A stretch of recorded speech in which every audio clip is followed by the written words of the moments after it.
कहते हैं कि जब रक्षक ही भक्षक बन जाए और मुर्दे अपनी मौत का बदला लेने लग जाएं, तो हर तरफ खून ही खून नजर आता है। हमारी आज की कहानी में कुछ ऐसी चीजें हैं जिनकी आप कल्पना भी नहीं कर सकते। तो चलिए कहानी शुरू करते हैं। ये कहानी एक रेगिस्तान से शुरू होती है जिसमें एक गाड़ी तेजी से अपनी मंजिल की तरफ बढ़ रही थी। इस गाड़ी को पीटर नाम का एक आदमी दौड़ा रहा था और उसके साथ उसकी बीवी भी थी जिसका नाम मैरी था। ये दोनों किसी काम से दूसरे शहर जा रहे थे और अचानक उनके पीछे एक पुलिस की गाड़ी नजर आती है। पुलिस की गाड़ी उनको रुकने का इशारा करती है, जिसके बाद पीटर ने अपनी गाड़ी एक तरफ रोक ली थी। अब पुलिस की गाड़ी से एक 6 फुटा ऑफिसर बाहर निकलता है जिसका नाम कॉली था। वो पीटर के पास आकर कहता है, मैं तुम्हारी गाड़ी के पेपर देखना चाहता हूँ। उसकी बात सुनकर पीटर उसे गाड़ी के पेपर दिखाता है। पेपर देखने के बाद कॉली उससे कहता है, तुम्हें गाड़ी से बाहर आना होगा। ये सुनकर पीटर गाड़ी से बाहर आता है और कॉली उसे गाड़ी की डिग्गी खोलने को कहता है।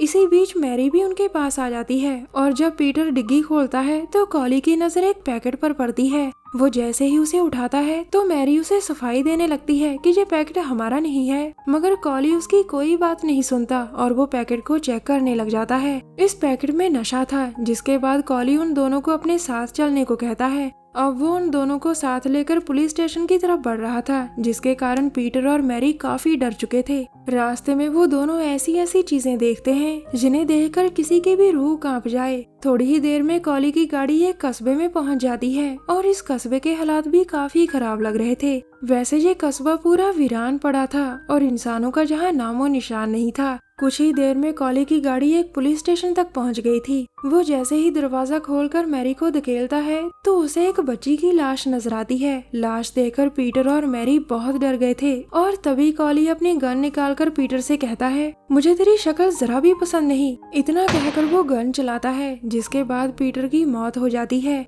अपने पति की मौत देखकर मैरी बहुत हैरान थी और वो गला फाड़कर चिल्लाती है। मैरी की चीख और भी कई लोगों ने सुन ली थी और ये सभी लोग इसी पुलिस स्टेशन के लॉकअप में कैद थे। अब कॉली मैरी को भी कैदियों के पास लेकर आ गया था और फिर वो उसे भी लॉकअप में कैद कर देता है। सभी कैदी कॉली से बहुत डरते थे और उसके जाने के बाद डेविड नाम का लड़का प्रार्थना करने लग जाता है। डेविड की माँ एलन और उसके पिता फ्रेड का दिल तो कर रहा था कि वो अभी अपने बेटे को जाकर गले से लगा लें, लेकिन वो चाहकर भी ऐसा कर नहीं सकते थे क्योंकि उनके बीच लॉकअप की दीवारें थीं। इसी दौरान स्टीव नाम का एक लड़का अपनी वैन में आगे बढ़ रहा था और उससे रास्ते में एक लड़की लिफ्ट मांगती है। इस खूबसूरत सी लड़की का नाम सिना था और उसी खूबसूरती को देखकर स्टीव उसे लिफ्ट दे देता है। रास्ते में सिना उसे बताती है कि मैं अपनी माँ से मिलने जा रही हूँ, जिसके बाद स्टीव उसे बताता है, मैं जॉनी का सहायक हूँ और वो एक मशहूर राइटर है। आज हम दोनों किसी काम के सिलसिले में दूसरे शहर जा रहे थे। जॉनी को बाइक बहुत पसंद है, इसीलिए वो बाइक पर आगे आगे जा रहा है और मैं उसका सामान लेकर उसके पीछे पीछे इस वैन में जा रहा हूँ।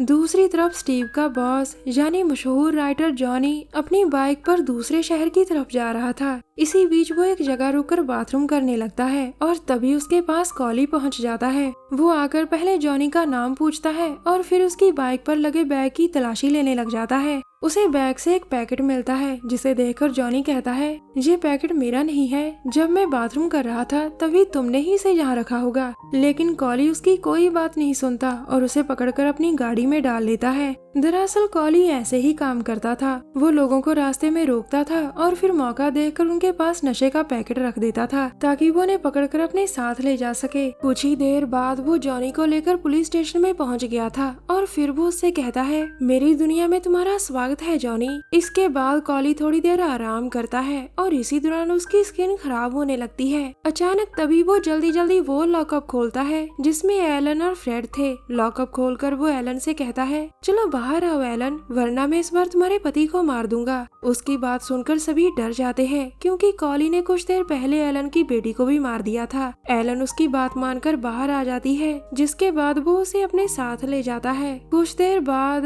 अब कॉली गाड़ी चला रहा था और गाड़ी के पीछे एलन बैठी थी। कॉली की स्किन अब तेजी से खराब हो रही थी और इस वजह से वो थोड़ा परेशान हो गया था। दूसरी तरफ डेविड का ध्यान लॉकअप में पड़ी साबुन पर जाता है और साबुन देखकर उसके दिमाग में एक आइडिया आता है। अब वो जल्दी जल्दी अपने कपड़े उतार कर अपने पूरे शरीर पर साबुन लगाने लग गया था। डेविड का आइडिया जानकर सभी बहुत हैरान थे और उसे समझाने लग जाते हैं कि तुम लॉकअप में अटक सकते हो, मगर डेविड किसी की बात नहीं सुनता और किसी तरह लॉकअप से बाहर निकल आता है। उधर स्टीव और सिना भी इस कस्बे में पहुंच चुके थे और वो एक गैराज के बाहर वैन रोकते हैं ताकि वैन का हवा पानी चेक कर सके। वो अभी गैराज के अंदर आते ही हैं कि तभी उनकी नजर कई लाशों पर पड़ती है जो हवा में लटक रही थी। इतनी सारी लाशें देखकर वो बुरी तरह से डर गए थे। दूसरी तरफ डेविड ने लॉकअप से बाहर आकर अपने कपड़े पहन लिए थे और फिर वो चाबियां ढूंढकर सभी को लॉकअप से बाहर निकाल लेता है। उधर स्टीव और सिना एक स्टोर में आ चुके थे और जहाँ भी जगह जगह लाशें पड़ी थी, जिन्हें देखकर वो और भी डर गए थे।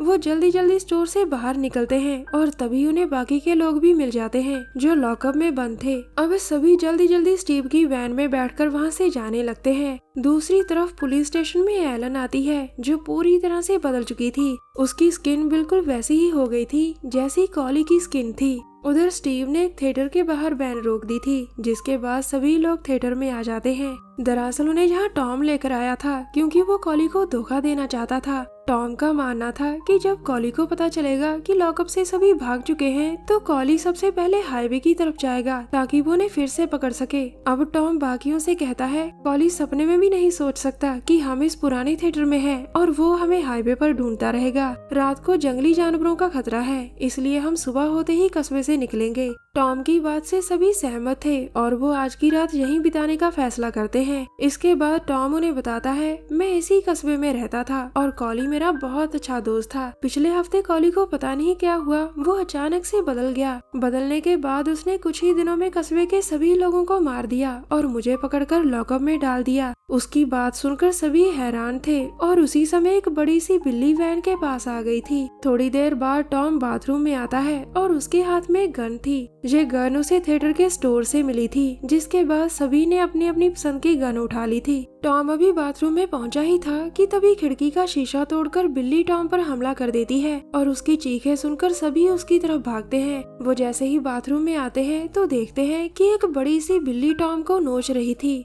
जॉनी जल्दी जल्दी बिल्ली पर गोली चलाता है, जिसके बाद वो मर जाती है। जॉनी की गोली से बिल्ली तो मर गई थी, लेकिन उसने मरने से पहले टॉम की हालत काफी खराब कर दी थी। अचानक तभी सभी को डेविड का ख्याल आता है, जो पता नहीं कहाँ था। मैरी सभी से कहती है तुम लोग डेविड को ढूंढो और मैं टॉम के पास रुकती हूँ। उसकी बात मानकर सभी डेविड को ढूंढने लग जाते हैं, जबकि दूसरी तरफ डेविड एडिटिंग रूम में पहुंच चुका था। उसे यहाँ एक पुरानी फिल्म नजर आती है और वो उसे चलाकर देखने लग जाता है। अब डेविड जो फिल्म देख रहा था उसकी कहानी कुछ इस तरह से थी। बहुत साल पहले इस कस्बे में चीनी मजदूरों से जबरदस्ती काम करवाया जाता था। चीनी मजदूर यहाँ माइंस में काम करते थे, लेकिन काम के दौरान उनसे जानवरों की तरह बिहेव किया जाता था। एक दिन जब चीनी मजदूर काम कर रहे थे तो वो गलती से एक शैतानी ताकत को जगा देते हैं जो जमीन के नीचे दफन थी। इस ताकत के बाहर आते ही चीनी मजदूर और कस्बे वाले आपस में लड़ने लग जाते हैं। यकीनन ये सारा काम शैतानी ताकत का ही था और उसके कारण कई लोगों की मौत हो जाती है। कस्बे वालों का मानना था कि लड़ाई चीनी मजदूरों ने शुरू की थी, जिसमें बहुत सारे कस्बे वाले मर गए थे। अब कस्बे वाले इतने गुस्से में थे कि वो बचे हुए चीनी मजदूरों को शरेआम फांसी दे देते हैं। चीनी मजदूरों की मौत के बाद उनकी आत्माएं कस्बे वालों से बदला लेने का फैसला करती हैं। कई सालों बाद जब वो आत्माएं ताकतवर हो जाती हैं, तो वो सबसे पहले कॉली पर काबू पाती हैं। इन आत्माओं में बला की ताकत थी। ये जिस भी शरीर पर काबू पाती थी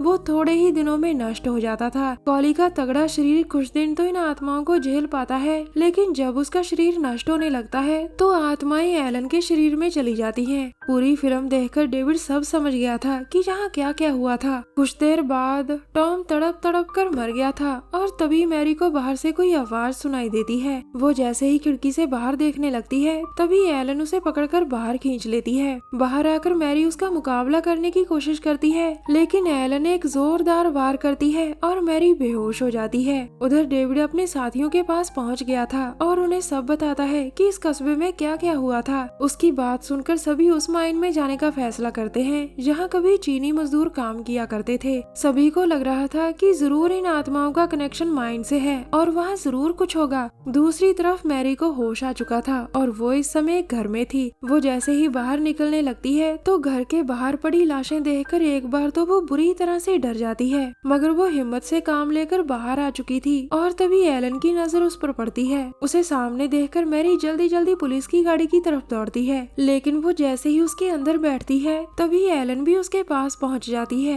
वो मैरी को रोकने की काफी कोशिश करती है, लेकिन मैरी उसे सफल नहीं होने देती और वहाँ से भाग जाती है। दरअसल आत्माओं की ताकत के कारण एलन का पतला शरीर तेजी से नष्ट हो रहा था और उसकी मौत से पहले आत्माएं एक ईगल में चली जाती हैं। एलन मैरी को इसीलिए जहाँ लेकर आई थी ताकि उसे जब होश आए तो वो आत्माओं को उसके शरीर में डाल सके। कुछ देर बाद मैरी को रास्ते में दूसरे लोग मिलते हैं और वो उन्हें एलन के बारे में सब बताती है। इसके बाद वो सभी माइंस की तरफ बढ़ते हैं और थोड़ी ही देर में वहाँ पहुँच जाते हैं। वो भी माइंस की तरफ बढ़ ही रहे थे कि तभी एक ईगल फ्रेड पर हमला कर देता है। फ्रेड को बचाने के लिए मैरी जल्दी जल्दी ईगल को पकड़ती है और फिर उसे मारकर फेंक देती है। वैसे ईगल का हमला इतना जोरदार था कि उससे फ्रेड की मौत हो गई थी। उसकी मौत देखकर जॉनी सभी को बाहर रुकने के लिए कहता है ताकि वो माइंस में अकेला जाकर देख सके कि उसके अंदर क्या है। सभी को बाहर रोककर जॉनी अब अकेले ही माइंस में आगे बढ़ रहा था और उसके पास उसका जरूरी सामान भी था।